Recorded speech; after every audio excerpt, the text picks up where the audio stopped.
Hello hello.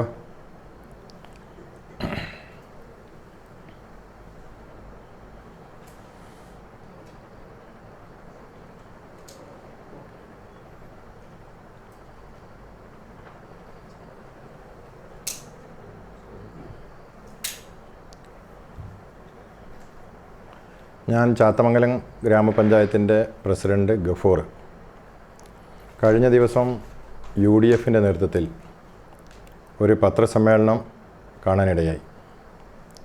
തീർത്തും ജനങ്ങളെ തെറ്റിദ്ധരിപ്പിക്കുന്ന രൂപത്തിലുള്ള ഒരു പത്രസമ്മേളനമാണ് അന്ന് UDFൻ്റെ നേതാക്കന്മാർ നടത്തിയിട്ടുള്ളത്.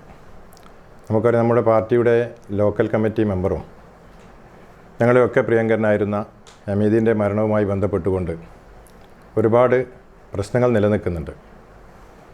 ആ പ്രശ്നങ്ങളൊക്കെ വളച്ചൊടിച്ചുകൊണ്ട് അവരുടെ തലയിൽ നിന്നത് മാറ്റുന്നതിന് വേണ്ടിയുള്ള ഒരു പ്രവർത്തനത്തിൻ്റെ ഭാഗമായിട്ടാണ് ആ പത്രസമ്മേളനം അവർ നടത്തിയിട്ടുള്ളത്. ഇപ്പോൾ ചാത്തമംഗലം ഗ്രാമപഞ്ചായത്തിലെ NCPC കുടിവെള്ള പദ്ധതി, പഞ്ചായത്തിലെ ഏകദേശം 25ഓളം കുടിവെള്ള പദ്ധതികൾ ഇപ്പോൾ നിലവിലുണ്ട്. ഏറ്റവും പ്രധാനപ്പെട്ട ഒരു പദ്ധതിയാണ് NCPC കുടിവെള്ള പദ്ധതി. ഇത് നേരത്തെ നിന്ന് പോയൊരു പദ്ധതിയായിരുന്നു.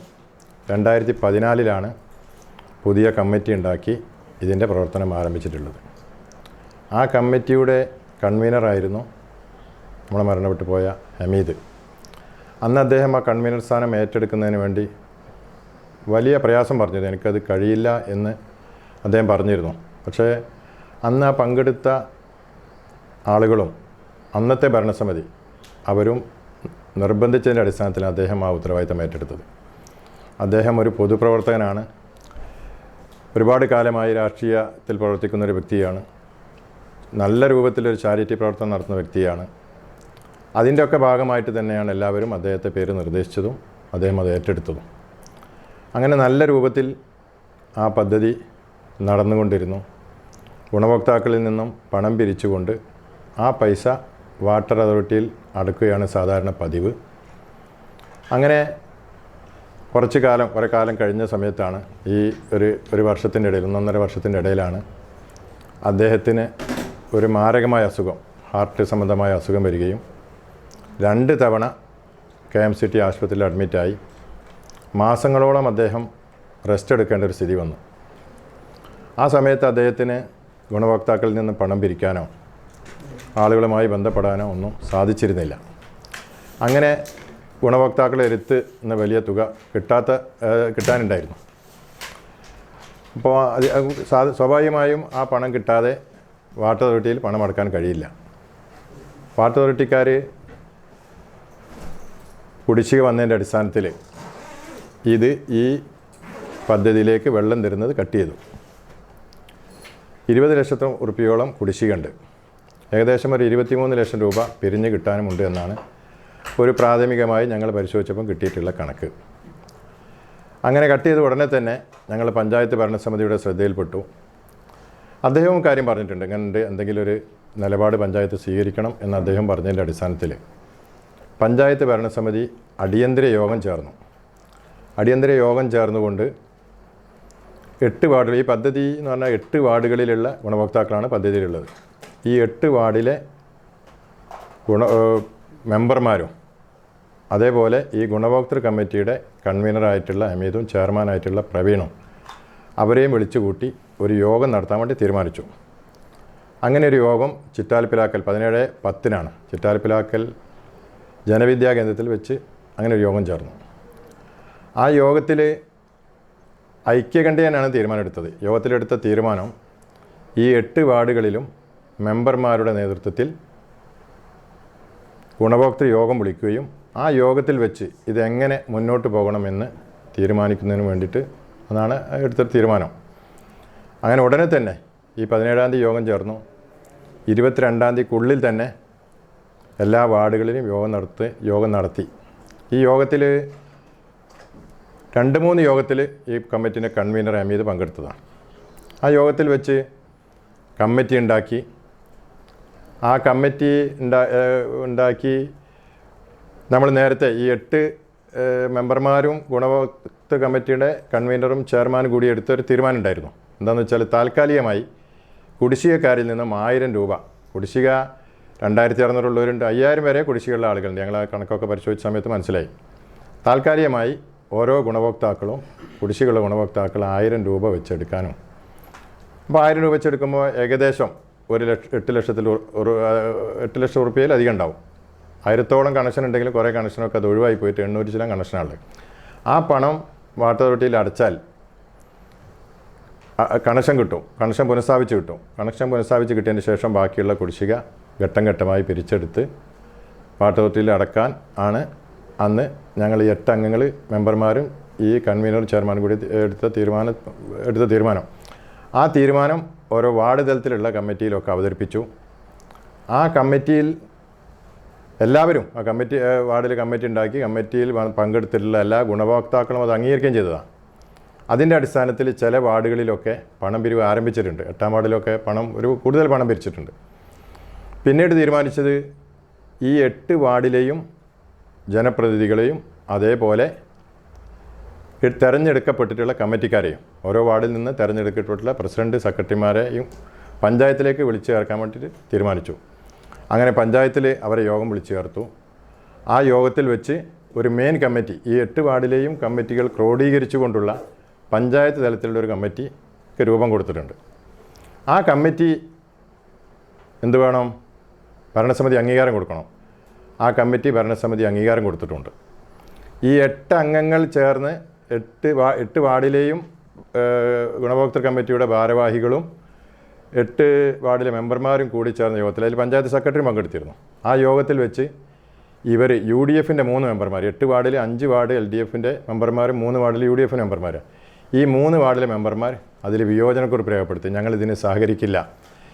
ഈ കാര്യങ്ങൾ നിലവിലുള്ള കമ്മിറ്റിയുടെ കണക്കും കാര്യങ്ങളൊക്കെ അംഗീകരിക്കാതെ, അതിനെ സംബന്ധിച്ചുള്ള ഒരു പൂർണ്ണത കിട്ടാതെ ഞങ്ങൾ ഇതൊരിക്കലും അംഗീകരിക്കില്ല എന്ന് അവർ ആ കമ്മിറ്റിക്ക് വിയോജനം രേഖപ്പെടുത്തിയതാണ്. അതിലൊരു ചെറിയ ഇതുണ്ട്. എന്താണെന്ന് വെച്ചാൽ ഇവർ ഐക്യകണ്ഠേന എടുത്ത തീരുമാനമാണ്. ഈ ഐക്യകണ്ഠേന എടുത്ത തീരുമാനത്തിൻ്റെ അടിസ്ഥാനത്തിലാണ് ഈ വാർഡുകളിലൊക്കെ കമ്മിറ്റി ഉണ്ടാക്കിയത്. അതിൻ്റെ പുസ്തകം ഇത് നിങ്ങൾക്ക് പരിശോധിക്കാം. ഈ പുസ്തകത്തിൽ ഇവരൊക്കെ ഒപ്പിട്ടുണ്ട്, എല്ലാവരും ഒപ്പിട്ട പുസ്തകം. ഈ തീരുമാനത്തിൻ്റെ അടിസ്ഥാനത്തിലാണ് വാർഡ് കമ്മിറ്റി ഉണ്ടാക്കിയതും 1000 രൂപ പിരിച്ചെടുക്കാൻ തീരുമാനിച്ചതൊക്കെ എല്ലാവരും കൂടി ഐക്യകണ്ഠേനയാണ്. അങ്ങനെ ഈ കമ്മിറ്റി അംഗീകരിക്കുന്ന ഭരണസമിതി യോഗത്തിലും അതിന് മുമ്പ് ചേർന്ന യോഗത്തിലും ഈ കമ്മിറ്റിയെ ഞങ്ങൾ അംഗീകരിക്കില്ല. ഭരണസമിതി ഇതൊക്കെ കണക്കൊക്കെ അവതരിപ്പിച്ചില്ലെങ്കിൽ ഞങ്ങൾ അംഗീകരിക്കുള്ളൂ എന്ന് പറഞ്ഞു. അപ്പം നമ്മൾ പറഞ്ഞു ഇതൊരു താൽക്കാലികമായ സംവിധാനമാണ്. കണക്ഷനൊക്കെ പുനഃസ്ഥാപിച്ചതിന് ശേഷം വിപുലമായ കമ്മിറ്റിയൊക്കെ വിളിച്ചു ചേർത്ത് തീരുമാനിക്കാൻ അതൊന്നും ഒരു അംഗീകരിച്ചില്ല. ഐക്യകണ്ഠേന എടുത്ത തീരുമാനം അവിടെ വന്നവരത് വയലേറ്റ് തോലെ ലംഘിച്ചു. പക്ഷേ അവിടെ വന്ന ഗുണഭോക്തൃ കമ്മിറ്റിൻ്റെ ആളുകൾ എന്ത് പറഞ്ഞു? മെമ്പർമാർ എതിരായാലും ഞങ്ങൾക്ക് വെള്ളം കിട്ടണം, അതുകൊണ്ട് കമ്മിറ്റി നിർബന്ധം ഉണ്ടാക്കണം എന്ന് പറഞ്ഞതിൻ്റെ അടിസ്ഥാനത്തിലാണ് ഈ കമ്മിറ്റി ഉണ്ടാക്കിയത്. ആ കമ്മിറ്റി ഭരണസമിതി അംഗീകരിച്ചു. ഭരണസമിതി അംഗീകരിക്കുന്ന സമയത്ത് ഇവരതിന് വിയോജനക്കുറിപ്പ് രേഖപ്പെടുത്തിയിട്ടുള്ളത്. അങ്ങനത്തെ ഒരു അവസ്ഥയാണ് ഇപ്പോൾ നല്ലത്. അതിൻ്റെ ഇടയിലാണ്, അത് കഴിഞ്ഞതിന് ശേഷമാണ് UDFൻ്റേതായ വലിയ രൂപത്തിലുള്ള സമരങ്ങൾ നടക്കുന്നത്. മെമ്പർമാരുടെ സമരം, അതേപോലെ ചിറ്റാലിപ്പിലാക്കൽ വെച്ചിട്ടുള്ള UDFൻ്റെ ഒരു സമരം, പിന്നെ കൂളിമാട് അങ്ങാടിയിലൊരു പൊതുയോഗം, കെട്ടാങ്ങൽ വീണ്ടും ഒരു പൊതുയോഗം. ഈ പൊതുയോഗത്തിലൊക്കെ വെച്ചിട്ട് വ്യാപകമായ തോതിൽ ഈ കമ്മിറ്റി കൺവീനറെയും പഞ്ചായത്ത് പ്രസിഡൻറ്റിനെയും അതേപോലെ പാർട്ടി നേതാക്കന്മാരെയും ഒക്കെ തെറി പറയുന്ന രൂപത്തിലുള്ള പ്രസംഗങ്ങളാണ് ഈ ഖാദർ മാഷ് കഴിഞ്ഞ ദിവസം പത്രസമ്മേളനം നടത്തിയ ഖാദർ മാഷ് നടത്തിയിട്ടുള്ളത്. അന്നൊക്കെ പറഞ്ഞിരുന്നത് എന്താണ്? ഹമീദ്, കമ്മിറ്റിയുടെ കൺവീനർ ഇതിൻ്റെ പണം തട്ടിയെടുക്കുന്നു, അതിന് പഞ്ചായത്ത് പ്രസിഡൻറ്റും പാർട്ടി ലോക്കൽ കമ്മിറ്റി സെക്രട്ടറിയും കൂട്ടുനിൽക്കുന്നു എന്ന് പറഞ്ഞ ആളുകൾ ഇപ്പം എന്താ പറയുന്നത്? ഇപ്പം ഈ ഹമീദിനെ ഗ്രൂപ്പിസത്തിൻ്റെ പേരിൽ ഹമീദിനെതിരായിട്ട് പ്രവർത്തിക്കുന്ന വിചിത്രമായ വാദങ്ങളാണ് പറയുന്നത്. നേരത്തെ പ്രസംഗിച്ചത് പഞ്ചായത്ത് പ്രസിഡൻറ്റും ഹമീദിനെ സഹായിക്കുന്നു, പിന്നെ പറയുന്നത് എന്താ? ഇപ്പം ഹമീദിനെ എതിരായി ചെയ്യുന്നു എന്നുള്ളത്. ഇത്രമാത്രം മോശമായ രൂപത്തിലാണ് അന്ന് അവർ പത്രസമ്മേളനം നടത്തിയത്. അവർ പറഞ്ഞ കാര്യങ്ങൾ എന്തൊക്കെയാണ്? അവർ പറഞ്ഞ കാര്യങ്ങൾ ഒന്ന് പറഞ്ഞത് പഞ്ചായത്ത് നോട്ടീസ് അയച്ചിട്ടില്ല എന്നാണ്. പഞ്ചായത്തിൽ ഓരോരോ സമയത്തും വാട്ടർ അതോറിറ്റിയിൽ നിന്ന് വരുന്ന കത്ത് വരും, ഇത്ര ഉറുപ്പിക എടുക്കണം. അതാത് സമയത്തൊക്കെ ഈ കമ്മിറ്റി കൺവീനറെ അറിയിച്ചിട്ടുണ്ട്. ആ കത്തുകളൊക്കെ പഞ്ചായത്തിൽ നിന്ന് പരിശോധിച്ചാൽ കാണാൻ കഴിയും. പിന്നെ പഞ്ചായത്ത് ബോർഡ് യോഗത്തിൽ ഇപ്പോൾ അടുത്ത ദിവസം ഈ ഒരു 9-ാം തീയതി യോഗം വിളിക്കാൻ തീരുമാനിച്ചിട്ടുണ്ട്. കുറേ കാര്യങ്ങളൊക്കെ തീരുമാനിച്ചിട്ടുണ്ട്. ആ തീരുമാനങ്ങളൊക്കെ പഞ്ചായത്ത് ബോർഡിൽ ഐക്യകണ്ഠേനുള്ള തീരുമാനത്തിൻ്റെ അടിസ്ഥാനത്തിലാണ് യോഗം വിളിച്ചത്. പിന്നെ ഹമീദ് ഈ ജനറൽ ബോഡി ഭരണസമിതി യോഗത്തിൽ ഭരണസമിതിയുടെ തീരുമാനപ്രകാരം ഹമീദ് നോട്ടീസ് അയച്ചിരുന്നു. ആ നോട്ടീസിന് ഹമീദ് മറുപടി നൽകിയിട്ടുണ്ട്. എന്ന മറുപടി നൽകിയത്, എനിക്ക് കണക്ക് അവതരിപ്പിക്കാൻ ഒരു 5-ാം തീയതി വരെ സമയം വേണം. ഏത് 5-ാം തീയതി? ഈ ഡിസംബർ 5-ാം തീയതി വരെ ഒരു സമയം വേണം എന്ന് പറഞ്ഞിരുന്നു. ആ സമയം ഭരണസമിതി അംഗീകരിച്ചു. അതിനു മുമ്പിൽ വിയോജനക്ക് രേഖപ്പെടുത്തിയ ഭരണസമിതി അംഗീകരിച്ചു. എന്താ അത്? ഭരണസമിതി അന്നേരം പഴയ കമ്മിറ്റി ഈ കണക്കുകളൊക്കെ അവതരിപ്പിക്കണമെന്ന് പഴയ കമ്മിറ്റി UDFൻ്റെ കമ്മിറ്റിക്കാരുടെ പരാതി എന്നതിൻ്റെ അടിസ്ഥാനത്തിൽ എന്ത് ചെയ്തു? പഴയ കമ്മിറ്റിയുടെ യോഗം 9-ാം തീയതി വിളിച്ചിട്ടുണ്ട്. ഈ 5-ാം തീയതി കണക്ക് കിട്ടിക്കഴിഞ്ഞാൽ ആ കണക്ക് കൂടി യോഗത്തിൽ വെക്കാലോ എന്ന ഉദ്ദേശത്തിലാണ് 9-ാം തീയതി യോഗം വിളിച്ചു ചേർത്തിട്ടുള്ളത്. എന്നാൽ അതിന് മുമ്പ് ഹമീദ് പോയല്ലോ. അപ്പം ഇതിൻ്റെ ഇടയിലൊക്കെ വ്യാപകമായ പ്രചരണങ്ങൾ, ഈ ഹമീദിനെ ഒറ്റ തിരിഞ്ഞുകൊണ്ട് വ്യാപകമായ പ്രചരണങ്ങൾ ഈ ഖാദർ മാഷ് പത്രസമ്മേളനം നടത്തി. അതേപോലെ തന്നെ ഒരു റസാക്ക്, അതേപോലെ പിന്നെ ഒരു സാദിഖ്, ഇവർ 3 പേരുമാണ് പല തരത്തിലുള്ള പ്രചരണങ്ങൾ നടത്തിയത്. ഞങ്ങൾ 12-ാം വാർഡിലെ മീറ്റിംഗ് വിളിച്ച സമയത്ത്, ഗുണഭോക്താക്കളെ യോഗം വിളിച്ച സമയത്ത് ഞാൻ പങ്കെടുത്തിരുന്നു. ഞാൻ ഈ വാർഡിൽ എല്ലാ വാർഡിലെയും യോഗത്തിൽ പങ്കെടുത്ത. ആ യോഗത്തിൽ വെച്ചിട്ടാണ് ഈ റസാക്കും സാദിഖും കൂടി വലിയ രൂപത്തിലുള്ള ഈ മോശമായ വാക്കുകൾ ആ യോഗത്തിൽ വെച്ചിട്ടാണ് ഇവർ പറഞ്ഞിട്ടുള്ളത്. അതിനൊക്കെ ഞാൻ എൻ്റെ മറുപടിയും പറഞ്ഞു. ഞങ്ങൾ കുറേ ആ ബഹളും കാര്യങ്ങളൊക്കെ ഉണ്ടായിരുന്നു യോഗത്തിൽ വെച്ചിട്ട്. അപ്പം ഈ പിന്നെ ഇതിൻ്റെ പേരിൽ ഇതുമായി ബന്ധപ്പെട്ടുകൊണ്ടുള്ള കള്ള പ്രചരണങ്ങൾ ഇവർ നടത്തിക്കൊണ്ടിരിക്കുകയാണ്. 25-ാം തീയതി കട്ടാങ്ങലങ്ങാടിൽ വെച്ച് നടന്ന ഒരു പൊതുയോഗത്തിൽ ഈ ഖാദർ മാഷ് വളരെ മോശപ്പെട്ട രൂപത്തിലാണ് ഈ ഖാദർ മാഷ് പ്രസംഗിച്ചിട്ടുള്ളത്. അന്നൊക്കെ പറയുന്നത് എന്താ? ഹമീദിനെ സംരക്ഷിക്കുന്നത് പാർട്ടിയാണ്, ഹമീദിനെ സംരക്ഷിക്കുന്നത് പഞ്ചായത്ത് പ്രസിഡൻ്റാണ് എന്നാണ് പറയുന്നത്. അങ്ങനത്തെ ആൾ പറയുന്നത് പിന്നെന്താ? ഹമീദിനെതിരായിട്ട് തിരിഞ്ഞു എന്നാണ് പറയുന്നത്. ഈ റസാക്കും ഇപ്പം നേരത്തെ സൂചിപ്പിച്ച റസാക്കും അതേപോലെ ഈ സാദിഖിൻ്റെ നേതൃത്വത്തിൽ ഇവർ പഞ്ചായത്ത് ഡെപ്യൂട്ടി ഡയറക്ടർ, ജോയിൻറ്റ് ഡയറക്ടർക്ക് ഒരു പരാതി നൽകിയിരുന്നു. ഈ പരാതിയിൽ അടിസ്ഥാനത്തിൽ വിജിലൻസ്, അതായത് ഇൻറ്റേർണൽ വിജിലൻസ്, അത് അദ്ദേഹം പറഞ്ഞത് കലക്ടർക്ക് കൊടുത്തിട്ട് ദിവസം വന്നു നോക്കാൻ, അതൊക്കെ തെറ്റാണ്. ഇൻറ്റേർണൽ വിജിലൻസ് പഞ്ചായത്തിൽ വന്നിരുന്നു. ആ ഇൻറ്റേർണൽ വിജിലൻസ് പഞ്ചായത്തിൽ വന്നു. ആ പഞ്ചായത്തിൽ അന്ന് സ്റ്റേറ്റ്മെൻറ്റ് കൊടുക്കാൻ വന്നത് ഒന്ന് സാദിഖ് അതേപോലെ റസാക്കുമാണ്. അവർ കൊടുത്ത സ്റ്റേറ്റ്മെൻറ്റ് ഇവിടെ ഉണ്ട്. അവർ കൊടുത്ത സ്റ്റേറ്റ്മെൻറ്റിൽ ഗുണഭോക്താക്കളിൽ നിന്ന് മുഴുവനായിട്ടും പൈസ അവിടെ അടച്ചില്ല എന്നാണ് പറയുന്നത്. തീർത്തും തെറ്റായ ബാധ. ഗുണഭോക്താക്കളിൽ നിന്ന് മുഴുവൻ പൈസയും പിരിച്ചെടുത്തിട്ടില്ല. റീഡിങ് എടുത്തിട്ട് ഒരു വർഷം ഈ വെള്ളം കട്ട് ചെയ്യുന്നതിൻ്റെ ഒരു മാസം, അതായത് വെള്ളം കട്ട് ചെയ്യുന്നതിൻ്റെ ആ ഒരു വർഷം മുമ്പ് റീഡിങ് എടുത്തിട്ടുണ്ട്. ഒരു മാസം മുമ്പ് എടുത്തതുണ്ട്, ഒരു വർഷം മുമ്പ് റീഡിങ് എടുത്തിട്ടുണ്ട്. അപ്പോൾ മിനിമം ഒരു വീട്ടുകാർ ഒരു വർഷം മുമ്പ് തന്നെ 2400 ഉറപ്പിച്ചിട്ടുണ്ട്, 200 രൂപ 2400 ഉറപ്പിച്ചിട്ടുണ്ടോ. അതൊക്കെ മറച്ചു വെച്ചുകൊണ്ട് മുഴുവൻ ഗുണഭോക്താക്കളോടും പണം പിരിച്ചിട്ട് അവിടെ അടച്ചിട്ടില്ല എന്നാണ് ഈ പറഞ്ഞ 2 പേര്. അപ്പോൾ അവർ പല സ്ഥലത്തും വാട്സാപ്പിലൂടെയും ഫേസ്ബുക്കിലൂടെയും ഒക്കെ പല സ്ഥലത്തും ആ കാര്യങ്ങളൊക്കെ പറഞ്ഞതാണ്. പിന്നെ ഇയാൾ പറഞ്ഞൊരു വാദം, വിജിലൻസ് കട്ടാങ്ങൽ പഞ്ചായത്തിൽ അന്വേഷിക്കാൻ വന്നപ്പോൾ പഞ്ചായത്ത് പ്രസിഡന്റ് വേണ്ട രൂപത്തിൽ അതിനെ പ്രതികരിച്ചില്ല എന്നുള്ള.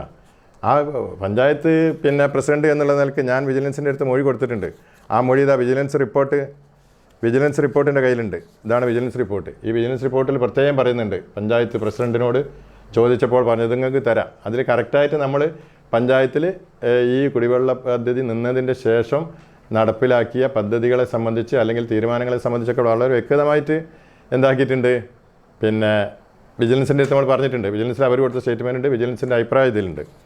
അപ്പോൾ ഇതൊക്കെ മറച്ചു വെച്ചുകൊണ്ടുള്ള പ്രചരണങ്ങളാണ് ഇവർ നടത്തിക്കൊണ്ടിരിക്കുന്നത്. പിന്നെ ഇവർ പല തവണ ശ്രദ്ധയിൽപ്പെടുത്തിയ രേഖാമൂലം ഒരു പരാതി പോലും പഞ്ചായത്തിൽ ഈ ഘട്ടത്തിലൊന്നും, ഈ വെള്ളം നിന്ന് പോയതിൻ്റെ മുമ്പിലൊന്നും ഒരു പരാതി പോലും അവർ സഹായിച്ചിട്ടില്ല. പിന്നെ പാർട്ടി സഹായിച്ചിട്ടില്ല എന്നാണ് പറയുന്നത്. പാർട്ടി അദ്ദേഹത്തിൻ്റെ കൂടെ തന്നെയാണ് പാർട്ടി നിന്നിട്ടുള്ളത്, പഞ്ചായത്തും അദ്ദേഹത്തിൻ്റെ കൂടെ തന്നെയാണ് നിന്നിട്ടുള്ളത്. അപ്പോൾ ഇവർ നടത്തുന്ന ഈ പ്രചരണങ്ങളൊക്കെ വ്യാജമാണ്. അദ്ദേഹം ഒരു പാർട്ടി ഗ്രൂപ്പ്, അദ്ദേഹത്തിൻ്റെ പാർട്ടിയിലെ ഗ്രൂപ്പിസം മറച്ചു വെക്കുന്നതിനാണ്. CPM ഇവിടെ ഗ്രൂപ്പിസുണ്ട്, ഗ്രൂപ്പിസത്തിന് അങ്ങനെ ഒരു പ്രയാസമില്ല. ഞങ്ങൾ വളരെ ടീമായിട്ട് പ്രവർത്തിക്കുന്ന ഒരു പാർട്ടിയാണ്. പിന്നെ രണ്ടാമത് ഒരു അജീഷ് എന്ന് പറഞ്ഞൊരു മെമ്പർ വളരെ മോശമായ രൂപത്തിൽ, നിങ്ങൾക്ക് എല്ലാവരും കേട്ടിട്ടുണ്ടാവും, വളരെ മോശമായ രൂപത്തിലാണ്. അയാളെ ഇത് നോക്കിയാൽ അറിയാം. അയാളെ 4 വർഷത്തേക്ക് തടവ് ശിക്ഷയ്ക്ക് വിധിച്ച, കഠിന തടവ് ശിക്ഷയ്ക്ക് വിധിച്ചത് പത്രക്കട്ടിങ്ങാണ്. എന്തിനു വേണ്ടി അറിയോ? സ്വന്തം നേതാവിൻ്റെ, അശോകൻ എന്ന് പറയുന്ന സ്വന്തം നേതാവിൻ്റെ തല അടിച്ച് പൊട്ടിച്ചതിന് ഉള്ള കേസിൽ, വധശ്രമ കേസിൽ 4 വർഷം തടവ് ശിക്ഷയ്ക്ക് വിധിക്കപ്പെട്ട ഒരാളാണ് അന്ന് പത്രസമ്മേളനം നടത്തിയത്. അയാളാണ് പറയുന്നത് എന്ത്, ഞങ്ങൾ പാർട്ടിയാണ്, ഹമീദ് മരിക്കാനുണ്ടായ സാഹചര്യം ഉണ്ടാക്കിയത് പാർട്ടിയാണ്. ഇവരെ പാർട്ടിയിലെ ഗ്രൂപ്പിസത്തിൻ്റെ പേരിലാണ് ഈ സംഭവം നടന്നിട്ടുള്ളത്. അപ്പോൾ ഇത്തരത്തിലുള്ള, അതുപോലെ തന്നെ അയാൾ രാജഗോപാലൻ ഒരു കാര്യം പറഞ്ഞു, KE രാജഗോപാലനും ഇതേ അവസ്ഥയിലാണ് മരിച്ചതെന്നുള്ളത്. KE രാജഗോപാലൻ എന്ന് പറഞ്ഞാൽ പഴയ പഞ്ചായത്ത് പ്രസിഡൻ്റായിരുന്നു, പാർട്ടി നേതാവായിരുന്നു. അദ്ദേഹത്തെ 5 കൊല്ലം അദ്ദേഹത്തിനെതിരെ തെറി പറഞ്ഞ്, അദ്ദേഹത്തിനെതിരെ വലിയ പ്രശ്നങ്ങളൊക്കെ ഉണ്ടാക്കി നടത്തുന്ന ആളാണ് ഈ അജീഷ്. അന്ന് അയാളെ പ്രശ്നങ്ങൾ നടത്തുന്നത്. അയാളെ വാർഡിൽ ഈ കുടിവെള്ള പദ്ധതി ഇല്ല. അയാളെ വാർഡിലുള്ള ഇവിടെയുള്ള 8 വാർഡിൽ ആ വാർഡിലല്ല അദ്ദേഹം ചാത്തമംഗലത്തുള്ളൊരു വാർഡിലാണ്. അപ്പോൾ ഇതിൽ ഞങ്ങൾക്ക് പറയാനുള്ളതെന്ന് വെച്ചാൽ ഇതിൽ ഇദ്ദേഹത്തിന് പഞ്ചായത്ത് അദ്ദേഹത്തിൻ്റെ പിന്നെ കൂടെ നിന്നതാണ്, പാർട്ടി അദ്ദേഹത്തിൻ്റെ കൂടെയാണ്. ഇതൊക്കെ മാറ്റിമറിച്ചുകൊണ്ട് ജനങ്ങളെ തെറ്റിദ്ധരിപ്പിച്ച് പിന്നെ ഇതൊരു വഴി തിരിച്ചുവിടുന്ന, ഇവരെ കുടുങ്ങുമെന്ന് തോന്നിയ സമയത്ത് വഴി തിരിച്ചുവിടുന്ന ഒരു സമീപനമാണ് കഴിഞ്ഞ ദിവസത്തെ പത്രസമ്മേളനത്തിൽ നടത്തിയിട്ടുള്ളത്. അതിനെതിരെ എനിക്കെതിരായിട്ടുള്ള ഒരുപാട് കാര്യങ്ങൾ, അതിലില്ലാത്ത സംഭവങ്ങൾ ഞാൻ ഇതിന് അങ്ങനെ ഭരണസമിതി യോഗത്തിലൊക്കെ പറയാമെന്ന് പറഞ്ഞാൽ ഇതിപ്പം ജനങ്ങളോട് പറയാൻ പറ്റാത്ത രൂപത്തിലാണ് ഈ അജീഷ് ഉൾപ്പെടെയുള്ള UDF മെമ്പർമാർ, റഫീഖ് ഉൾപ്പെടെയുള്ള UDF മെമ്പർമാരെ യോഗത്തിൽ പറഞ്ഞത്. ഇവനെ വെറുതെ വിടാൻ പറ്റില്ല, ഇവൻ്റെ പേരിൽ കേസെടുക്കണം, പല രൂപത്തിലും പറയാൻ നടത്തി. അതിപ്പോൾ അവർ പറഞ്ഞത് എൻ്റെ പേരിൽ കെട്ടിയേക്കാം, അങ്ങനെ ഒരു സംഭവം ഉണ്ടായിട്ടില്ല. പക്ഷേ പോരായ്മകൾ വന്നത് പറയണല്ലോ. ഈ പൈസ പിരിച്ചെടുത്തിട്ടില്ല, പിടിച്ചെടുക്കാൻ കഴിയാത്തതും അവിടെ അടക്കാൻ കഴിയാത്തതൊക്കെ പോരായ്മ. ആ പോരായ്മകൾ നമ്മൾ സ്വാഭാവികമായിട്ടും ഉണ്ടായ സംഭവങ്ങൾ അംഗീകരിക്കല്ലാതെ അതിനെ ന്യായീകരിച്ചുകൊണ്ട് കാര്യമില്ലല്ലോ. അതാണ് സംഭവം. അപ്പോൾ അതിനെ മാറ്റിത്തിരിക്കുന്ന ഒരു സമീപനമാണ് ഇവർ സ്വീകരിച്ചു കൊണ്ടിരിക്കുന്നത്. ഇതിൽ എനിക്കെതിരെ ഇതിൽ ഞാൻ നിയമ നടപടിയായിട്ട് മുന്നോട്ട് പോകാൻ വേണ്ടി തീരുമാനിച്ചിട്ടുണ്ട്. പാർട്ടി അവർക്കെതിരെ, ഈ 3 പേർക്കെതിരെ ഇത്രത്തോളം ഈ പിന്നെ അമീത് മരിക്കാനിടയായ സാഹചര്യം ഈ ഞാൻ നേരത്തെ പറഞ്ഞ 3 വ്യക്തികളാണ്. അതിനെല്ലാ തെളിവുകളും കാര്യങ്ങളും എല്ലാവിധ കാര്യങ്ങളും ഉണ്ട്. അത് അവരോട് മരിക്കുന്നതിന് മുമ്പ് അയാളുടെ ഭാര്യ അബ്സെൻ്റ് എടുത്ത് അദ്ദേഹം ആ കാര്യങ്ങൾ, ഈ 3 ആളെ പേരും കാര്യങ്ങളൊക്കെ അതൊക്കെ അവർ പറയും. അവരൊക്കെ കാര്യങ്ങളൊക്കെ അത് പറഞ്ഞിട്ടുണ്ട്. അവർ 3 പേരാണ് ഈ മരണത്തിന് ഉത്തരവാദികളായാലും, ഒരു തർക്ക കാര്യത്തിലില്ല. അപ്പോൾ അവരെ പേരിൽ അതിശക്തമായ നടപടി സ്വീകരിക്കണം എന്ന് നമ്മൾ ആവശ്യപ്പെടുകയാണ്. അതേപോലെ അവരെ 3 പേരിൽ ഇന്ന് ഇവർ പരാതി കൊടുത്തിട്ടുണ്ട്. പാർട്ടിയുടെ തീരുമാനപ്രകാരം തന്നെയാണ് പരാതി കൊടുത്തിട്ടുണ്ട്. പോലീസ് അന്വേഷിക്കട്ടെ. ഇത് ഞങ്ങളിത് ഇങ്ങനെ അമീതിൻ്റെ മരണശേഷം അനുശോചന യോഗം കഴിഞ്ഞ് ഇങ്ങനെ അതിനോടുകൂടി ഇത് അവസാനിപ്പിക്കാമെന്ന് തീരുമാനിച്ചാൽ, കാരണം ഏതായാലും മരിച്ചുപോയി, അമീത് നമുക്ക് നഷ്ടപ്പെട്ടു, ഇനിയും ഇതൊരു വിവാദം ഉണ്ടാക്കണ്ട എന്ന് തീരുമാനിച്ച് നിന്ന സമയത്താണ് ഇവർ മാവൂരിൽ പത്രസമ്മേളനം വിളിച്ചിട്ട് പറയുന്നത് എന്താ, ഹൈക്കോടതിയിൽ കേസ് കൊടുക്കുന്ന പറയുന്നത്. ഹൈക്കോടതിയിൽ കേസ് കൊടുക്കും എന്നുള്ള രൂപത്തിലാണ് ഇവർ പ്രചരണം നടത്തിയത്. അപ്പോൾ സ്വാഭാവികമായിട്ടും അതിനെതിരെ നമ്മൾ പ്രതികരിക്കണ്ടേ. അതിൻ്റെ ഭാഗമായിട്ടാണ് ഞങ്ങൾ ഇന്ന് ഒരു പത്രസമ്മേളനം വിളിച്ചു ചേർത്തിട്ടുള്ളത്. ഇത് ഏതറ്റം വരെ ഞങ്ങൾ അമീതിൻ്റെ മരണത്തിന് ഉത്തരവാദികളായവർക്കെതിരെ നടപടി സ്വീകരിക്കുന്നത് വരെ ഞങ്ങൾ ഇതിൻ്റെ മുമ്പിൽ തന്നെ ഉണ്ടാവും. ഇത്രയും കാര്യങ്ങളാണ് ഇതുമായിട്ട് ബന്ധപ്പെട്ട് പറയാനുള്ളത്.